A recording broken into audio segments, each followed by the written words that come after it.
porque el jueves no teníamos clase. Espero que les haya ido muy bien en las Olimpiadas. Teníamos que avanzar el tema de clases de actos administrativos. Lo que vamos a hacer es colgar esta sesión en Paideia, y el día martes, en la primera parte de la sesión, entonces no solo van a tener el precio, sino también la posibilidad de hacer las preguntas. Bueno, las preguntas las pueden hacer desde ahora, cuando vean la grabación, pueden ir haciendo las preguntas y yo las contesto con el mayor gusto. Habíamos avanzado varias clasificaciones y ustedes dirán por qué yo insisto con el tema de las clasificaciones, porque siendo este un curso introductorio al derecho administrativo, es la primera vez, probablemente la única, donde se les explique los alcances de ciertos conceptos que se dan por conocidos y por consabidos.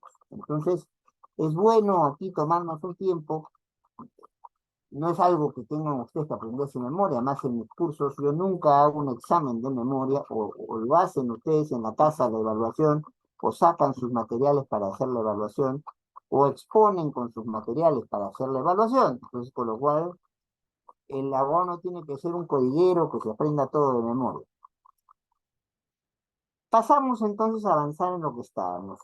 Una distinción importante que se plantea es la entre actos administrativos personales y actos administrativos reales. Entonces, los actos administrativos personales son los que regulan de modo concreto y directo la posición jurídica, mejor dicho, la conducta de los administrados. ¿Qué puede hacer un administrado? ¿Qué puede entonces o dejar de hacer un administrado? Acá, entonces, no se pueden separar a las personas de quienes otorgan estos actos. ¿Por qué? Ejemplos. Estamos hablando de la designación en un cargo. Estamos hablando del otorgamiento de una pensión. Estamos hablando del otorgamiento de una adjudicación de una buena pro. ¿Qué quiere decir eso? Me presento a un concurso para que a mí me escojan para que yo pueda hacer con lo que se llama un contrato básicamente de obra, o para que pueda hacer un servicio personal, ¿ya? Y claro, escogen a Eloy Espinosa Saldaña para que lo haga. Pues esa decisión es un acto administrativo, sí, con efectos estrictamente personales, porque yo soy el escogido, no ninguno de ustedes, o ninguna de ustedes, soy yo el escogido. Lo mismo también cuando me ponen una sanción administrativa. Una sanción administrativa, aunque haya sanción para 20, la sanción le va cayendo a cada uno por particular. Eso es lo que se entiende por un acto administrativo personal. Lo que se entiende por un acto administrativo real, lo que va a mirar es ya no la conducta de los administrados, la conducta de las personas, sino lo que va es la regularidad o aptitud jurídica con que se manejan los bienes las actividades. Sí se puede aquí separar a las personas a quienes se destinó el acto de la decisión concreta tomada. Y suele tenerse aquí un contenido más bien de corte patrimonial. Ejemplo, cuando me autorizan a exportar, la autorización a exportar, ¿qué es lo que se busca con una autorización a exportar? Un acto administrativo que me permita vender a alguien de fuera, entonces, algún producto que yo saco o que yo soy intermediario para poderse sacar. Pues allí no importa si lo hace Juan, Pedro, Sancho o Domitila. Ahí lo que importa es que se está permitiendo la actividad de exportar, que se está habilitando la posibilidad de exportar. Lo mismo en el permiso de circulación de autos. Una cosa es el brevete que yo tengo para manejar un cierto tipo de autos, y otra cosa es la autorización para que un auto entre en circulación. Si adquieren ustedes que tenga brevete, puede manejar cualquier carro, siempre que esté autorizado. Hay personas que tienen brevete para manejar incluso hasta camiones. Pero, por ejemplo, si alguien de la clase tiene autorización para manejar, pero no puede venir con su carro, viene con el carro del papá, con el carro del tío, con el carro del novio, con el carro de la novia, ese sería un acto administrativo real, porque la responsabilidad que se está asumiendo es autorizarle a usar un bien, autorizarle a hacer determinada actividad. No es como el otro caso que es una asignación directa a la persona en particular. No. Aquí es la habilitación para que se pueda hacer algo o tener algo. Y si no se quiere, no tenerlo. Ya después ustedes me preguntarán si es que se ha entendido esto con claridad. Antes de la clase o en la misma clase vamos a pasar rapidito, porque el tiempo nos ha ganado. Y la suspensión de las clases nos fue avisada muy rápido, muy por encima de ayer. Entonces, pero vamos dejando la idea para menos que quede una constancia de estas clasificaciones.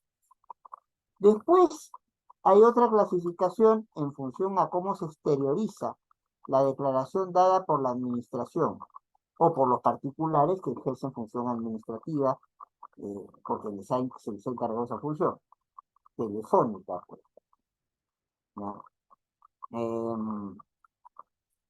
Luz del Sur, por ejemplo, el Norte, que son particulares, los cuales que por una concesión, en este caso de servicio público, asumen función administrativa.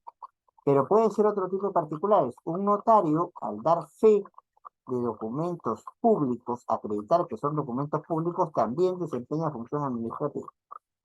Ahora, ¿cómo se exterioriza como regla general cualquier acto administrativo? Se exterioriza de manera expresa y de manera formal. ¿Por qué la línea general es que sea de manera expresa y de manera formal? Porque si no, ¿cómo los reconoces? Si no, ¿cómo los aplicas? Si no, ¿cómo los pueden ser revisados incluso por terceros? Ya ustedes estarán viendo que muchos de los profesores y profesoras que tienen, publicamos libros, o sacamos artículos aquí o en el extranjero, donde lo que se hace es un análisis precisamente de aquello que se puede analizar.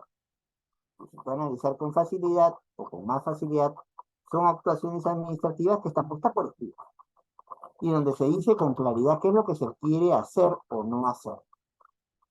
Y por lo mismo, también la alternativa del acto expreso y formal es una alternativa que facilita la posibilidad de impugnación. Yo no puedo cuestionar algo que me dice que está bien o está mal, si no sé por qué está bien o por qué está mal. Y para saber a claridad si está bien o mal algo, me lo tienen que decir, y mejor si me lo ponen por escrito, y mejor si me lo ponen cubriendo ciertas formalidades. La comunicación, y aquí ya comienzan los problemas. La comunicación de decisiones administrativas escritas pero sin cumplir las formas. Tema de las formas lo vamos a ver a propósito de los elementos del acto administrativo. Pero cada acto administrativo tiene una forma o fórmula o pauta que debiera cumplir. Entonces, para estos casos, en rigor no estamos ante un acto administrativo, pero para evitar que la administración actúe de manera arbitraria, se les suele reconocer, o sea, pasan con 11, pues no espero que ocurra con ustedes, ¿no? Entonces, pero, o sea, más se hace la ficción de que es un acto administrativo que en rigor lo sea, porque ante la posibilidad que se tomen decisiones administrativas que por no cumplir las formas, entonces, pero sí cumplir con su contenido, puedan ser incumplidas o puedan ser entendidas de cualquier manera y puede haber comportamientos arbitrarios por eso, entonces autorizo, convalido que esto funcione. También hay formas de exteriorizar una actuación administrativa, una decisión administrativa que no solamente son por escrito. Por ejemplo, ustedes salen a la calle y se encuentran con señales de tránsito. Pasa, no pasa, por este sitio no puede, incluso a veces no son solamente gestos, señales, carteles, En algunos países, por ejemplo, para favorecer la situación de las personas ciegas, el semáforo tiene un ruidito cuando es el tiempo de pasar. Entonces, si tú eres una persona ciega, sabes que puedes pasar porque está sonando el ruidito, que puedes cruzar y que en principio nadie debería atropellar, ¿no? Entonces, no se necesita que el entenderlo por escrito. Entonces, también es asimilable a unas fórmulas que puedan no ser escritas. Si no tendríamos que tener, no tendríamos semáforos, no tendríamos señales de tráfico, no tendríamos policías que hagan gestos para decir usted para, usted pase, y son esas decisiones administrativas.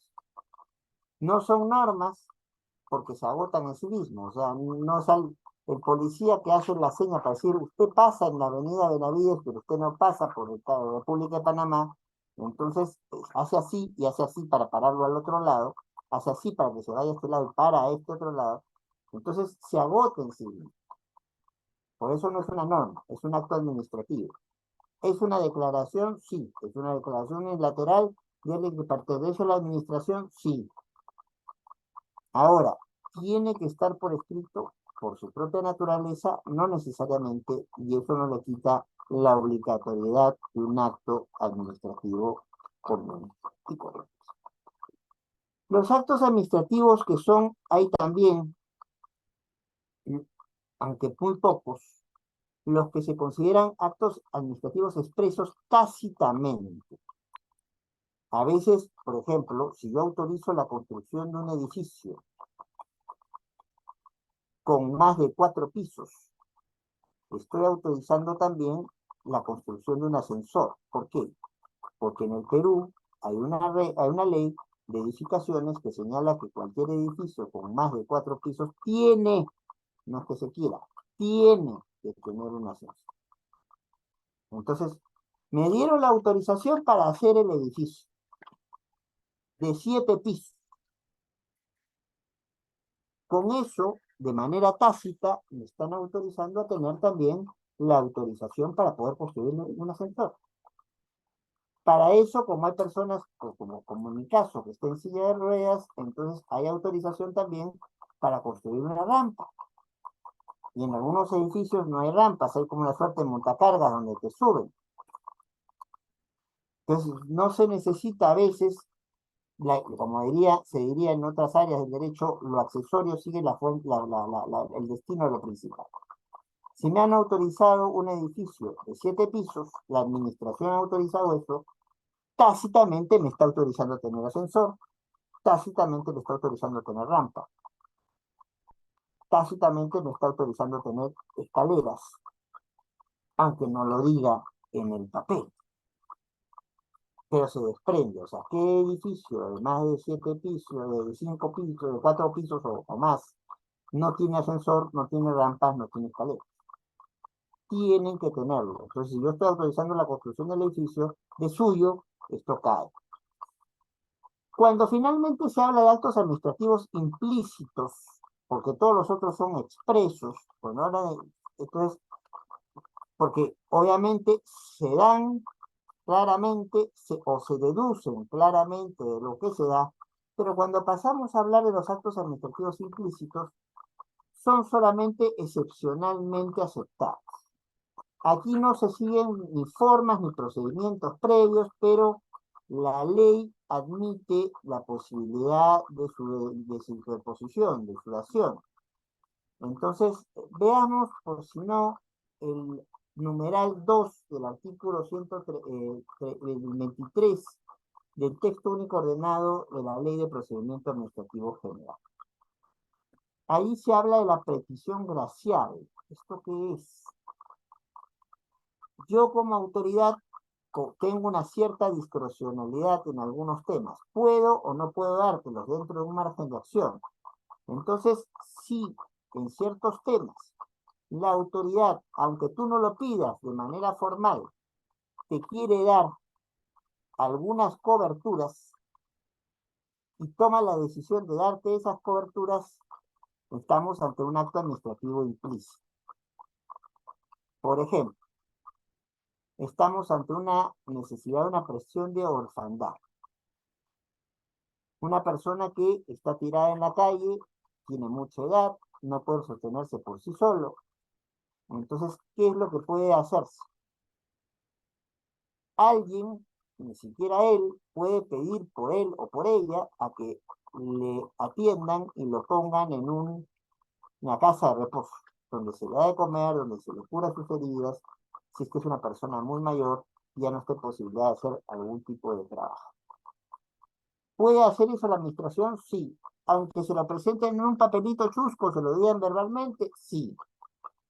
Pero tiene que ser cuestiones así de excepcionales, y excepcionales no solo porque no sean todos los días, sino porque expresamente lo permite la ley.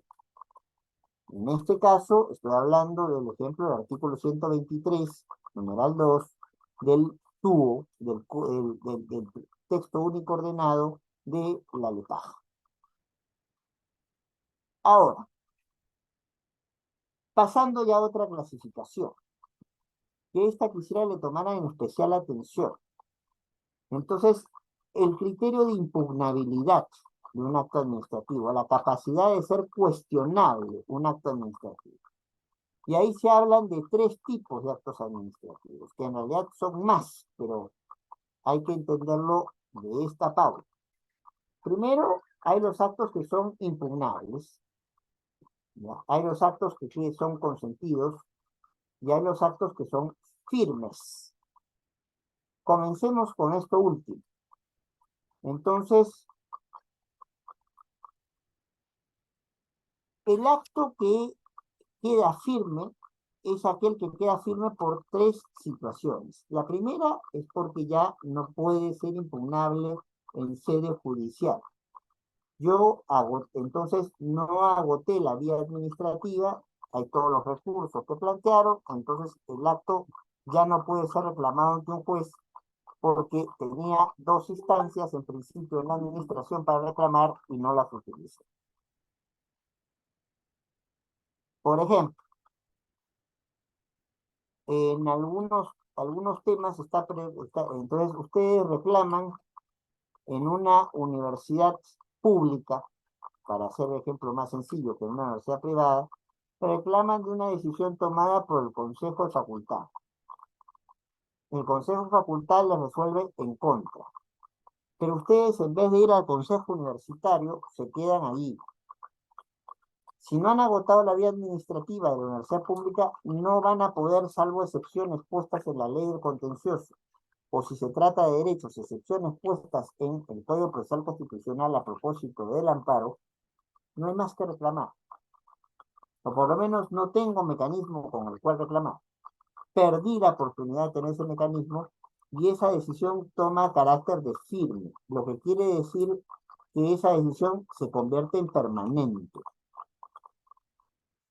La que haya quedado de la decisión que se tomó, si no fue reclamada, si no se acortó la vía administrativa y por ende no se llegó al escenario judicial, no hay más que discutir. Entonces, a veces tenemos otros supuestos. ¿Qué pasa si no estamos ante un acto que resuelve sobre el fondo de la controversia? Ya hemos dicho que hay actos incluso que son de trámites. El acto de trámite no es impugnable, en principio. Son raras las excepciones y tienen que ser expresas. Si yo digo, llévense copias de este documento, no, me opongo, no. Esa decisión de la autoridad de pedir copias es una decisión que queda firme en tanto y en cuanto ya no se puede variar, en tanto y en cuanto en principio no se puede. Es un segundo ejemplo de actos firmes. En principio, todos los actos administrativos expresos suelen ser firmes.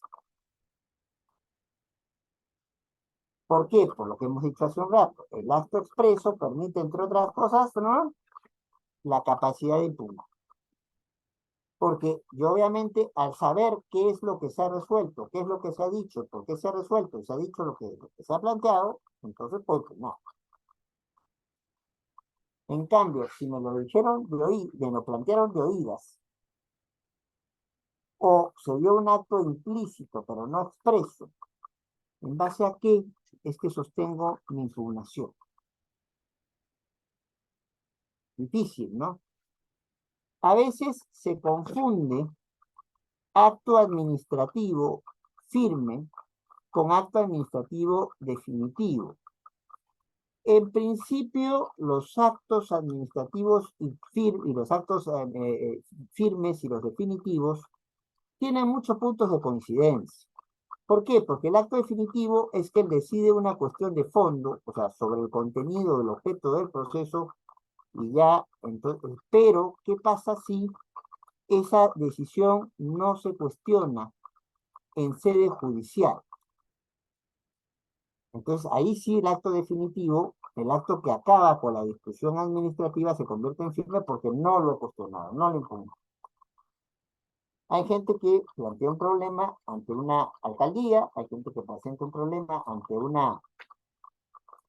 un organismo regulador que supuestamente es más experto para conocer los temas que una repartición estatal, que no está en la regulación, sino más bien en la normativa, entonces, de un ministerio.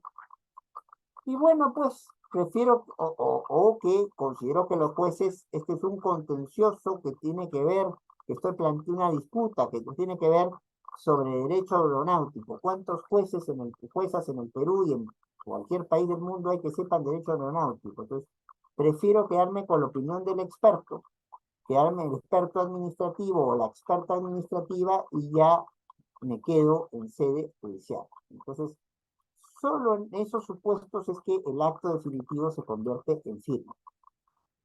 En principio, acto definitivo se resuelve el problema de fondo, el asunto, el contenido de lo que estoy discutiendo. Solamente si este acto no es cuestionado, entonces es que vamos a convertirlo en firme. Firmeza implica certeza, aplicación de inmediato, ya nadie puede pasar por encima de lo que se ha resuelto. También se suele confundir el acto firme con el el acto firme con el acto que causa estado. Entonces, el acto que causa estado es el que agota una vía o un procedimiento administrativo, pero sí se puede discutir todavía. Mientras en el caso del acto definitivo yo a veces dejo que la cosa pase y no cuestiono ante el Poder Judicial, aquí sí puedo discutir ante el Poder Judicial. Y si puedo discutir ante el Poder Judicial, no tenemos la firmeza, no tenemos la certeza, no tenemos la seguridad. ¿Por qué? Porque el juez puede resolver de manera completamente distinta a lo que resolvió la autoridad administrativa. No olvidemos algo que les he dicho desde la primera clase. La administración resuelve en función del interés general. El juez resuelve en función a la igualdad de partes, por lo cual la conclusión de un juez no tiene por qué ser necesariamente la misma que la de la administración. El problema del juez es el problema de la especialización y el problema del juez es el problema de la sobrecarga procesal que el asunto me lo va a resolver probablemente en una época que para mí sea inconveniente que se resuelva o ya no haya real posibilidad de que se resuelva. Después ya me dirán si hay algunas dudas frente a este concepto. Después debe quedar algo muy en claro. En el Perú, en principio, no se admiten los actos políticos, los actos de gobierno o las llamadas cuestiones políticas no justiciables, que en realidad apuntan a lo mismo. Una es una definición norteamericana, las políticas puestas, las cuestiones políticas, y otra es la definición italiana, la definición alemana, que apuntan en cada uno de los casos a actos políticos, las políticas frágiles de los alemanes, o a actos de gobierno, que es un término más utilizado en Italia. ¿Qué tienen en común estas situaciones? Que no hay la posibilidad de cuestionarlo en sede jurídica, sino que son decisiones tomadas por políticos y que solamente los políticos pueden evaluar. Esto fue consagrado de manera indirecta en el famoso caso Marbury versus Madison, de 1803 por la Corte Suprema norteamericana, pero ya definitivamente establecido en el caso Luther versus Borden, también de la Corte Suprema norteamericana. ¿Qué es lo que ha pasado? No podemos dejar impunidad del poder, y quien ejerce poder, y sobre todo poder político, tiene que entender que en un Estado constitucional, un Estado que se debe al derecho y que se construye en función al derecho, podrían generarse vulneraciones de ese derecho si no se cuestiona un acto que es irregular. Venga de donde venga. ¿Cuáles son los criterios que se van a utilizar para esto? Entonces, para poder hacer el control de esta actuación, entonces, adelantando algo que íbamos a ver un poco al final, están los criterios de la discrecionalidad administrativa como pauta que se usa en el caso europeo, y están los criterios establecidos en Baker versus Carr, que son los que se usan en el caso norteamericano. Me explico. Un típico acto que era considerado un acto de políticos y que solo podían realizar los políticos era el de las circunscripciones electorales, o sea, los espacios dentro de los cuales se puede votar. Esta situación nos podría llevar a verdaderas arbitrariedades si es que no se hace alguna evaluación. Por eso la Corte Suprema norteamericana va a distinguir entre materias evaluables de procedimiento, matters of procedure, como lo dicen ellos, y materias evaluables de contenido o de sustancia. ¿Cuáles son las materias de procedimiento que serían básicamente las cuestiones vistas más como de forma? Yo puedo evaluar si la autoridad que está resolviendo es competente. Yo puedo evaluar si el plazo, el trámite que está siguiendo, el plazo es el adecuado y el trámite es dado contra la autoridad competente. ¿Se pueden evaluar esas cosas? Se pueden evaluar esas cosas. Esas decisiones administrativas son intocables, no son muy intocables. Como regla general, siempre nos va a salir alguien que nos pueda decir lo contrario, pero en rigor eso es de dudosa constitucionalidad. En principio, toda actuación administrativa es pensable por un juez. La idea antigua de que hay decisiones administrativas que la revisan los políticos y solo los políticos es una idea cada vez más dejada de lado. En el caso norteamericano, el criterio es decir que hay cosas de contenido y que hay cosas de procedimiento que hay que tomar en cuenta. En el caso europeo, sobre todo los alemanes, tienden a identificar acto político, acto de gobierno, cuestión política con los actos discrecionales de la administración. De eso ya hemos hablado. La administración tiene actos reglados, donde se establece 1, 2, 3, 4, lo que tiene que hacer, y tiene actos discrecionales, donde le da un margen de acción dentro del cual actúa. No se le dice exactamente qué es lo que tiene que hacer. ¿Cuáles son los criterios que se usan sobre todo en Alemania, que se ha expandido en algunos otros países europeos, para poder controlar este tipo de actos políticos y hacerlos que sean susceptibles de revisión judicial? Los criterios para controlar la discrecionalidad administrativa. Entonces, primero, primera pauta que se va a manejar ahí es el de los conceptos jurídicos indeterminados. Hay cosas sobre las cuales todos tenemos una idea, pero no una definición. O podemos armar nuestra definición, pero nuestra definición no contenta a todos. Esos son conceptos en los cuales no hay consenso en definiciones, aunque sí en nociones, en ideas básicas. Por ejemplo, interés general, ¿podemos establecer una definición sobre interés general? ¿Podemos establecer una definición sobre interés público? ¿Podemos establecer una definición sobre orden público? ¿O tenemos una noción, una idea más o menos compartida de lo que significan estos temas? Entonces, ese es un elemento que se puede controlar dentro de las llamadas cuestiones políticas, sí. Si yo estoy diciendo, el que de mala fe, bueno, ¿qué es mala fe? El que quebrante el interés general, hay que ver en cada caso concreto si se quebranta el interés general. Otro mecanismo de control de discrecionalidad administrativa aplicable por los europeos para controlar los actos políticos es el control de los elementos reglados del acto. Vamos a un tema que es una típica decisión administrativa que no era controlable en sede judicial. Ahora, por ejemplo, algunos distritos de Lima y Sullana están con estado de emergencia. ¿Qué significa eso? Significa que la presidencia, con el voto del Consejo de Ministros y con cargo de dar cuenta al Congreso, aprueba que se restrinja, no como dice mal el texto constitucional, aquí lo ha dicho bien la Corte Interamericana, el texto constitucional no nos olvidemos que es hecho por políticos, no por técnicos en derecho. En ningún estado de excepción hay una pérdida de derechos, ni total ni parcial, ni pérdida ni suspensión. Cuando hablamos de suspensión es pérdida temporal. No. Lo que existe es la restricción de algunos atributos.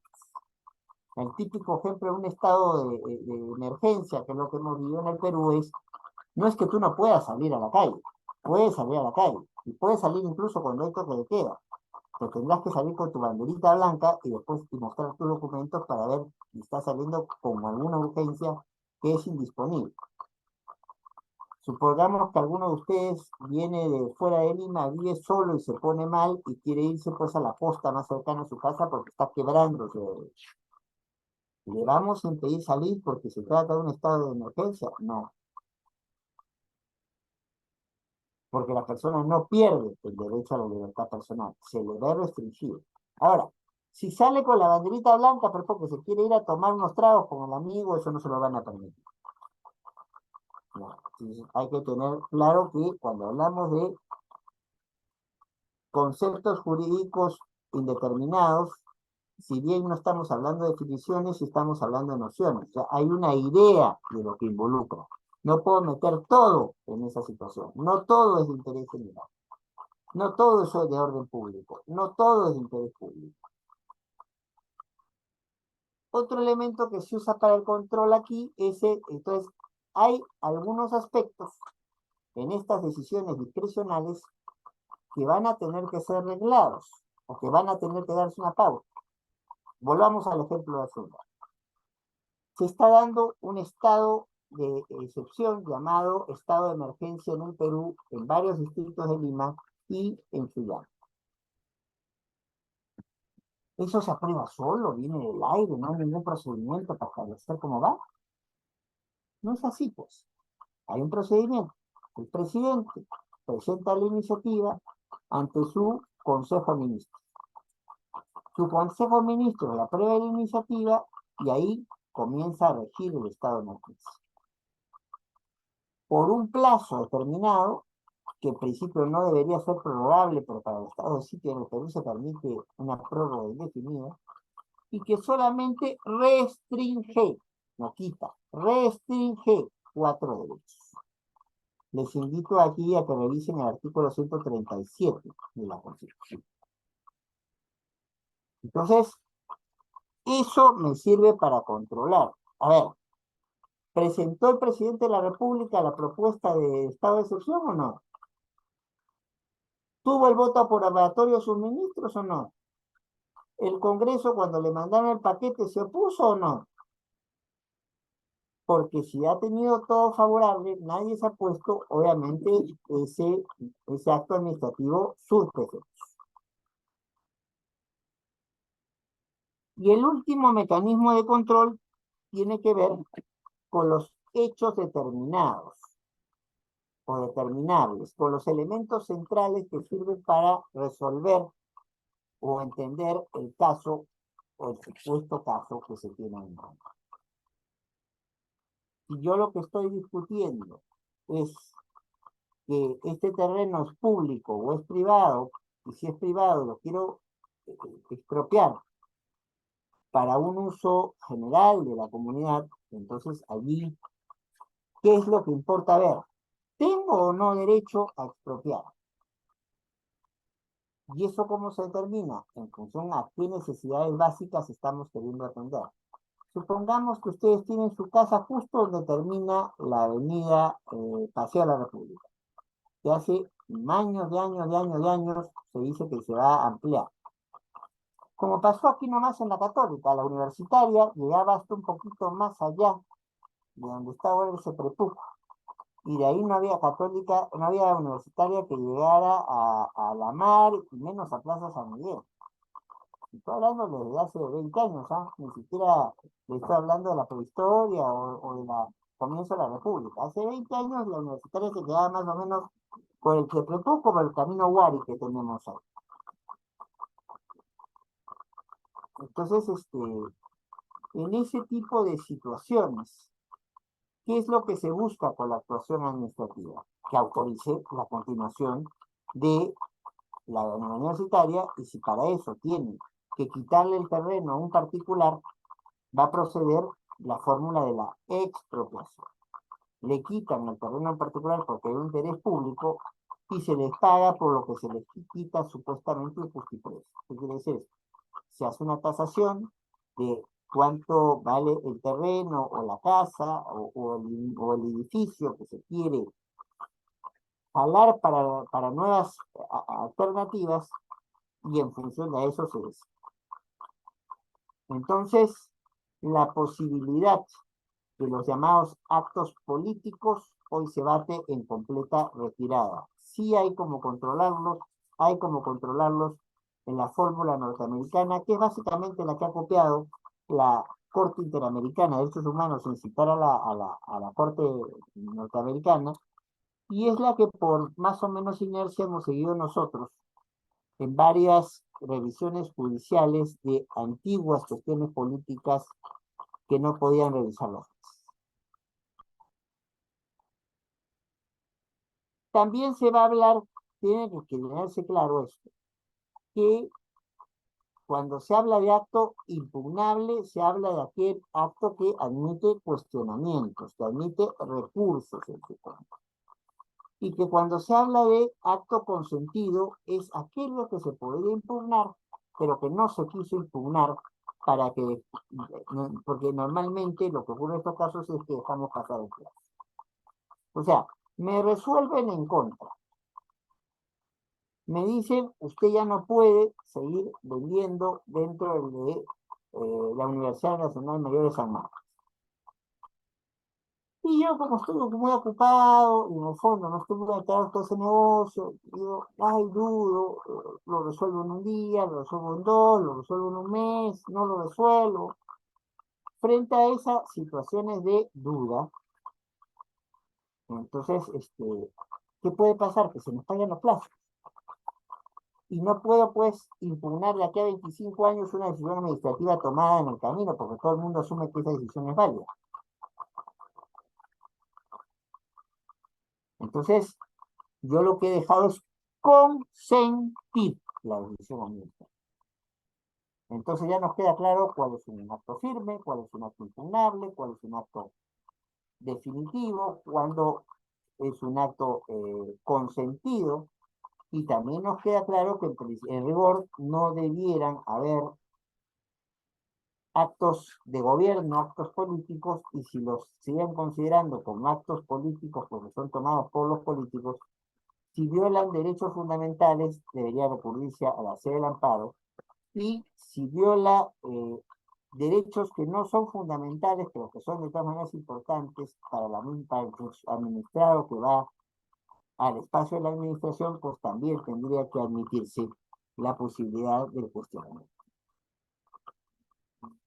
Ahora, los actos administrativos también tienen otras clasificaciones. Tiene una clasificación el acto administrativo en función a su incidencia en el contenido de las situaciones jurídicas que se establecen.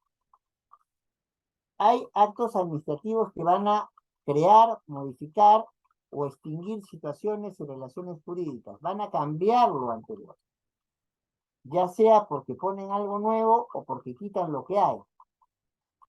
Eso se llaman actos administrativos constitutivos. Cuando ustedes vean en algunos de sus textos actos administrativos constitutivos, están hablando de esto, de aquello que cambia de aquello que modifica, de aquello que lo que ya está, o que simple y llanamente extingue y exporta lo que ya no quiero. Pero hay otros actos administrativos a los cuales se llaman declarativos. Allí no se crea nada nuevo. Ahí lo que se hace es ratificar, constatar, verificar lo ya existente. Ya le dieron a Edward Cayo Topa la autorización para que ponga una cabina internet frente a la universidad con cafecito. Cafecito de Jaén. ¿Ya? Entonces, ¿qué es lo que pasa aquí? De, re de repente, le dieron una licencia para poner eso por 3 años, pero lo ha hecho bien y no quiere irse. No tiene problema de seguridad ciudadana todavía, y esperemos que no lo tenga nunca. Entonces, ¿qué puede hacerse ahí? Ratificarlo, ¿no? Darle la licencia por 3 años más, ¿no? Y eso es una cuestión donde estoy constituyendo, no, es una cuestión donde estoy declarando, ratificando algo que ya hay. Me puedo preguntar algunas preguntas, ¿no? Porque, claro, esto es una grabación. Entonces, muchos me preguntan, porque se confunden de otros cursos, de qué hablamos cuando hablamos de situaciones jurídicas y si es lo mismo que relaciones jurídicas. No es lo mismo. Lo que tiene que ver es, las relaciones jurídicas tienen que ver más con la conducta, con mi posicionamiento, con mi modo de estar frente al derecho. Una relación jurídica una situación jurídica, perdón, es la de ser hijo. Otra es la de ser padre. Allí es cómo me relaciono con el mundo. Yo soy hijo de, bueno, mi padre ya murió, mi madre está viva, y entonces podría ser padre de una serie cantidad de personas, o decidir no ser padre. Así como la reciente sentencia Morán del Tribunal Constitucional, de manera muy controvertida, ha dicho que se tiene un derecho a tener hijos. Entonces, lo que importa es cómo me sitúo en la sociedad para hablar de situaciones jurídicas. ¿Cómo me ubico? ¿Cuál es mi sitio? ¿Cuál es mi lugar? Mi lugar como hijo, mi lugar como esposo, mi lugar como padre, mi lugar de eso estamos hablando cuando hablamos de situaciones jurídicas. Pero cuando hablamos de relaciones jurídicas es la vinculación que se hace ya no de la situación de las personas, sino más bien de la situación del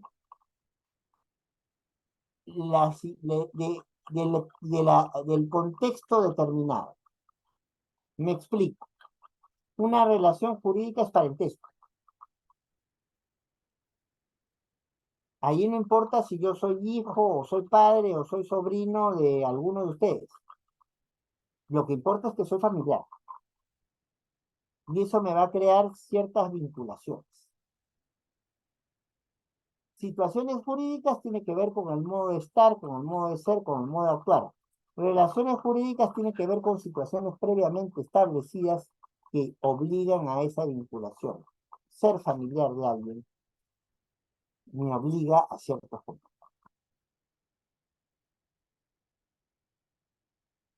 Ahora, los actos administrativos, por su funcionalidad, o sea, por su lugar dentro del procedimiento administrativo, pueden ser de varios tipos. Uno de ellos es el de incoación o de iniciación del procedimiento. ¿Cómo se inicia un procedimiento administrativo? Bueno, de varias maneras. Una es obviamente las denuncias de los administrados, si estas son admitidas a trámite. O sea, no es que porque yo denuncie, necesariamente me van a dejar que el trámite funcione. Si no he cumplido con alguno de los requisitos de admisibilidad que me piden, mi denuncia no va. ¿Estoy obligado a denunciar siempre? No.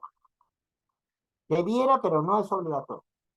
De repente me quedo conforme con la resolución administrativa y la consiento. Eso ya es mi responsabilidad, como particular, como administrador.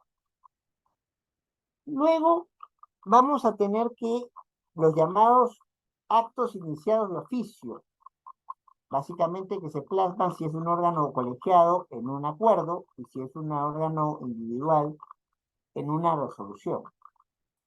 ¿Cuáles son estos actos de incoación o de inicio de un procedimiento de oficio? Cuando la autoridad superior dentro de una entidad dice, oigan, acá esto huele mal, esto huele raro. Entonces, yo voy a plantear la iniciativa de que se dé un acto administrativo y el inicio de un procedimiento. Por ejemplo, ¿qué es lo que acaba de pasar con algunos ministerios? Resulta que parece que es muy bueno tomarse un coffee break en un ministerio. Te dan un montón de cosas y pagan mucho. Y en algunos ministerios te dan cursos motivacionales cuando el país está en recesión. Y se han gastado 20.000 soles para levantarle la moral a quien iba a los cursos. ¿Puede el superior jerárquico del que tomó esa decisión iniciarle o a través de un acto administrativo, un procedimiento administrativo, una investigación? Oiga, ¿por qué hizo esto? Muchas veces para celebrar las festividades. El Día de la Madre, en una institución pública, sin que el jefe o la jefa lo sepa, se meten con trago o meten chicas o chicos exóticos, por decirlo de alguna manera. Si se entera el jefe o se entera la jefa, puede plantear un acto administrativo iniciándoles un procedimiento disciplinario, sancionador a esta persona. Puede. Entonces, a veces el que se entusiasma ya no es el superior jerárquico. A veces el que se entusiasma es el inferior al superior jerárquico. Y a veces ni siquiera se entusiasma nadie de la misma institución. Es un órgano de otra institución, pero que le conviene que esto se resuelva.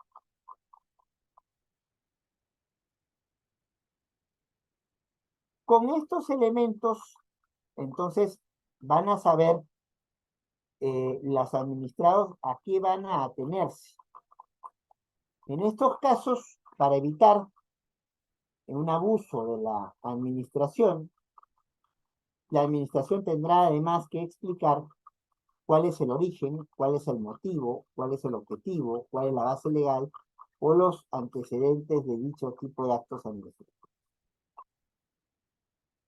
¿Qué se está buscando con este acto?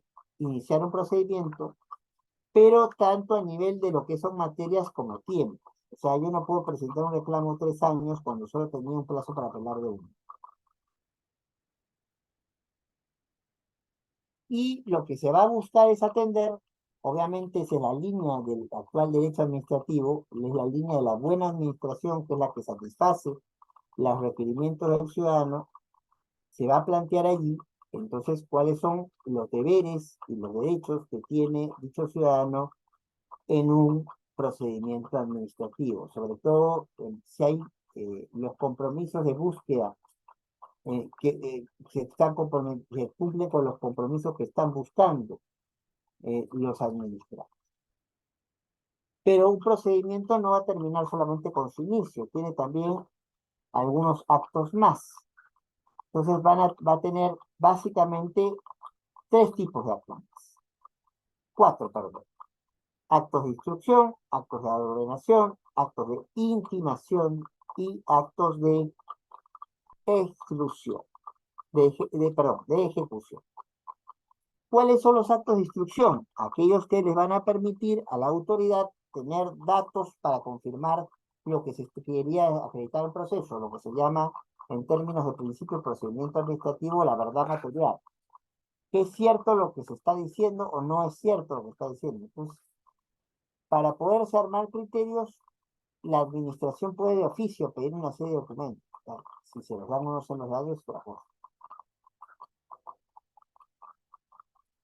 Para poder tener la posibilidad allí de, entonces, también de poder ejecutar y desarrollar la actividad probatoria.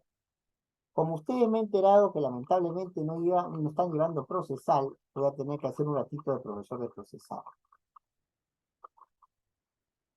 En un proceso no solamente hay pretensiones, no es lo que yo quiera. Lo que yo quiera tengo que acreditarlo. Y para eso hay lo que se llama el margen probatorio. Ese margen probatorio puede ser más amplio, más delgado, pero tiene que existir. Ahora, en algunos casos es una tramitación prácticamente automática. En otros casos hay que estudiarlos un poco más. Y en esos casos donde hay que estudiarlos un poco más, también estamos hablando de actos de instrucción, porque finalmente mucha parte del derecho administrativo, sobre todo lo que es el derecho administrativo sancionador, es prima hermana del derecho penal. Hay lo que se llaman los actos de ordenación, que es el equivalente a los actos de trámite, aquellos dirigidos para que el procedimiento administrativo se desarrolle conforme a ley. También hay división dentro de estos actos de ordenación, que es bueno que ustedes conozcan. La definición de un acto impuesto por oficio o de oficio, para que pueda alcanzar el procedimiento su mayor performance en el futuro. Esto, por ejemplo, es muy claro con el tema de las acumulaciones. Si yo tengo contra Edgar Cayotopa, tengo 20 procedimientos que son exactamente lo mismo y queremos encontrar una respuesta rápida para el futuro, ¿vale la pena que yo le plantee 20 procedimientos a Edgar Cayotopa? ¿O no sería más fácil juntar esos procedimientos? Entonces, allí no estoy cambiando nada, no estoy poniendo una línea. Ahí lo que estoy haciendo es que todo se discute en conjunto para evitar contradicciones. Típico acto de ordenación de impulso. Cuando se habla de acto de ordenación de dirección,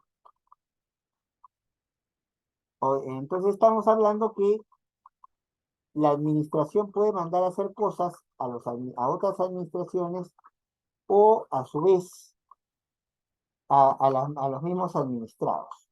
Tú me tienes que traer copias de este papel. Tú tienes que venir a testificar, a declarar conmigo tal día. Ahí sí, ¿por qué puedo? Porque el director del procedimiento administrativo es la junta, el grupo que haya dictado el regulador correspondiente, es el que va a tener que determinar la situación.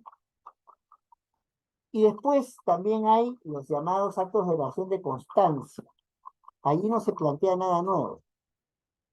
Allí no se va a buscar avanzar para el futuro. Allí no se va a buscar resolver la cosa día a día, ¿no? Sino aquí lo que se hace es certificar, convalidar las situaciones ya dadas para que esto pueda concluirse en un momento posterior.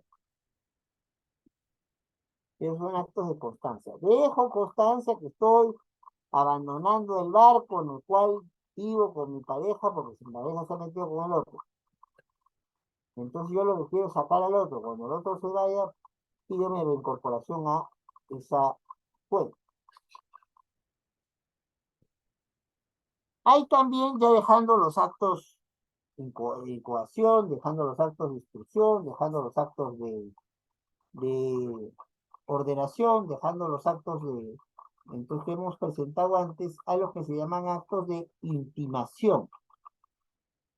Básicamente pueden llamarse resoluciones, es el término que más se usa, pero hay quienes hablan de características y hay quienes hablan de citaciones, por no decir que hablan de interacción. Entonces, son situaciones en las cuales se va a restringir la libertad personal del administrado, ¿ya? Entonces, por contextos concretos al interior del mismo procedimiento en común. Y aquí el cuestionamiento nuestro. O sea, si va a venirnos la señora que veía el caso por Montesinos o que veía el caso por Fujimori, entonces ellas no se podían sentir lesionadas, presionadas, pero sus clientes no podían salir con libertad porque entonces o actuar con libertad porque hay un control que se ejerce a nivel del mismo procedimiento administrativo. Y de esto obviamente tiene que informarse al administrado, no es que yo le limite derechos al administrado, le haga requerimientos al administrado, le plantee que haya citaciones o notificaciones al administrado y no lo haga. Hay que informar porque la persona tiene que saber cuál es la orden de la autoridad. Hay que informar porque si no, no tenemos cómo aplicar la decisión tomada. Y hay que informar porque si no, vamos en trompo, vamos por el tráfico de instituciones eh, que ya dijeron su palabra al respecto y que esto no debería estar cambiando como quien cambia uno de camisa.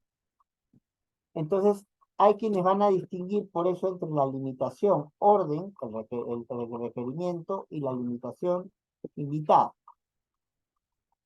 o indemnización, donde allí lo que se invita a ver es cuánto perjuicio nos puede pasar si no aseguramos un orden o una calidad del servicio. Y se tiene que buscar hacer nulo el riesgo que eso genera.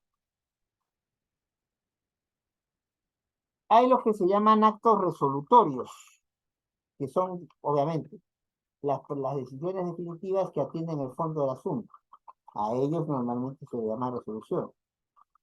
Pero hay también los llamados actos de ejecución, que son los llamados a la práctica a aplicar las decisiones tomadas por la administración. Y sobre todo lo que implica una ejecución, ¿no? Operaciones materiales y no actos administrativos. Entonces, ¿a qué me refiero? Un típico acto de ejecución administrativa es, se habían metido en un patrimonio histórico, habían puesto sus velitas, sus cosas allí, y le habían puesto de nombre Asentamiento Humano Dina Boluarte, Segarra. Eso se puede admitir cuando hay un dueño establecido, no se puede admitir. Y en ejecución, sí se puede hacer?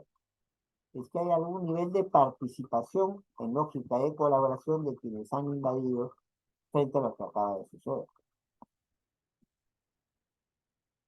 Ahora, estos actos de ejecución pueden darse, entonces, dentro de pautas formales, dentro de un procedimiento de ejecución, o pueden llevarse a la práctica luego que sale la ejecución y de una manera un poquito más informal. Lo cierto es que si yo tengo unas cosas de otro, tengo que devolverlas. Si la otra persona tiene más cosas sobre mí, también está en su derecho de devolverlas. Según el sistema, estoy viendo que las horas se nos acaban, según el sistema de producción de los actos, los tradicionales son los actos individuales. Yo resuelvo que la señora Cruz Micahuanca es nombrada ministra de Estado. Entonces no hay, en el despacho del Interior, no hay 5 ministros del Interior, no hay 3 ministros del Interior. Es Cruz Micahuanca la nombrada. Pero, aprovechándose de los avances de las tecnologías, entonces, ahora hay también lo que existen los llamados actos en masa, actos administrativos en masa. ¿Por qué? Porque hay decisiones que tiene que tomarse la administración que son muy parecidas entre sí. En realidad, un reclamo de un ciudadano ante el ONP es básicamente para pedirle su pensión de cesantía, porque es muy mayor de edad, o para pedirle su pensión acumulada, que tampoco es poco cosa.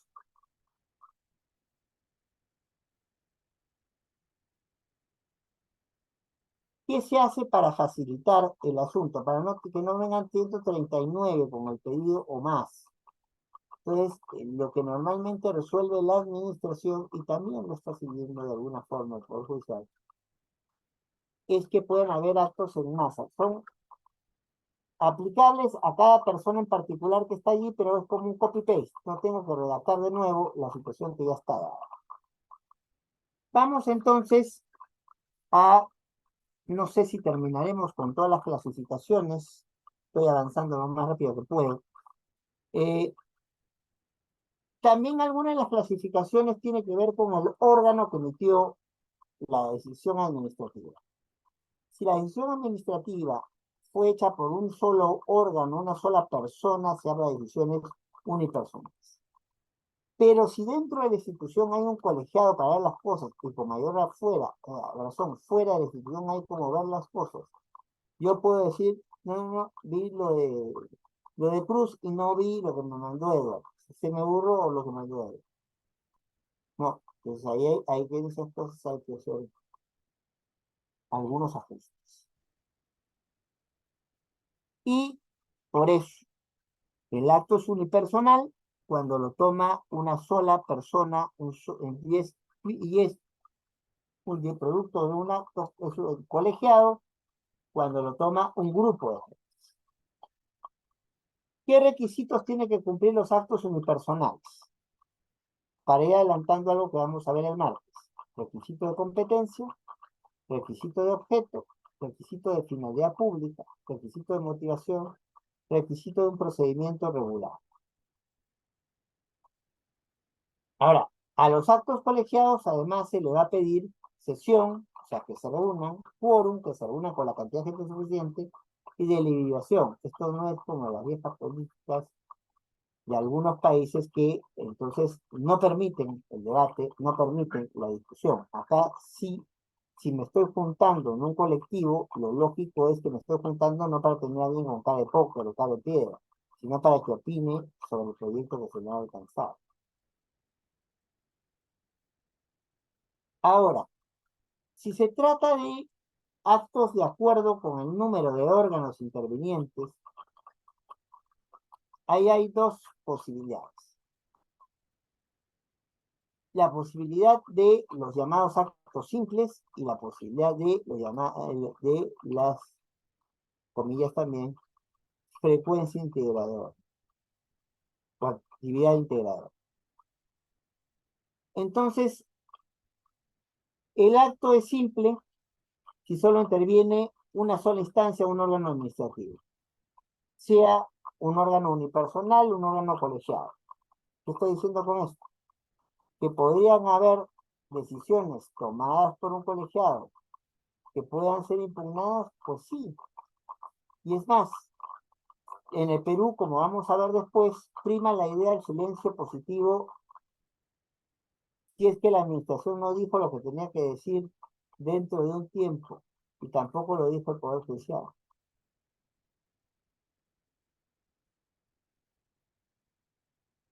Y serán actos complejos cuando son emitidos por la voluntad de dos o más instancias u órganos administrativos. Entonces, sean estos obviamente unipersonales o sean estos también de carácter colegial.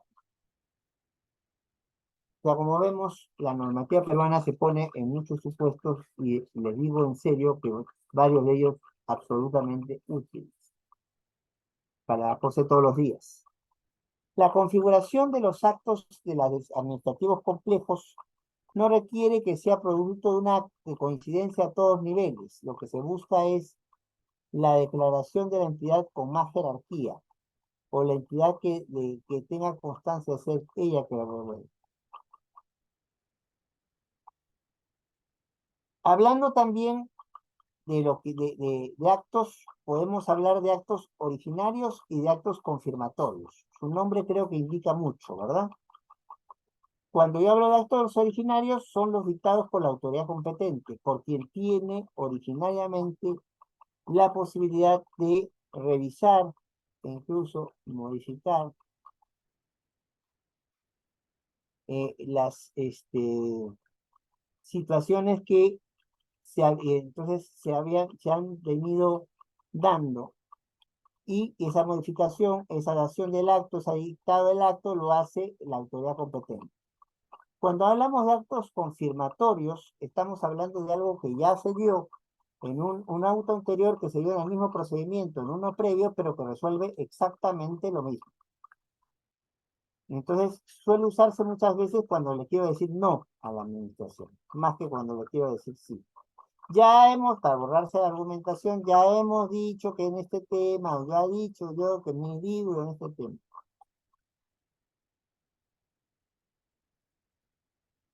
A lo que estas clasificaciones están en el texto que yo les alcancé y en el texto que también se les pedí que pongan el material del profesor Morón. Pero Morón no toca una que es probablemente la principal, que ya la habíamos dicho antes y de la cual yo reitero, que es la idea de distinguir entre actos reglados y actos discrecionales. En el acto reglado, la normativa establece qué es lo que puede o no hacer la administración. 1, 2, 3, 4. Estos pasos los tienes que seguir o los tienes que seguir. Y los actos discrecionales es donde la administración le da un margen de accionar al particular. No tiene que ir a Francia o a algún sitio de África para aprender a pies juntillas todo lo que se está discutiendo. Bueno, esta era la idea de hacer una presentación de lo que faltaba sobre los diferentes clases de actos.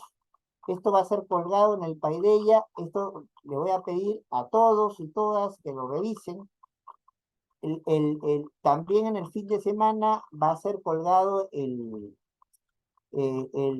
preci completo con estos aspectos, porque nosotros necesitamos pasar lo más pronto posible el tema siguiente, que es el tema del procedimiento administrativo, que es el último tema del curso, pero es probablemente el más extenso de los temas.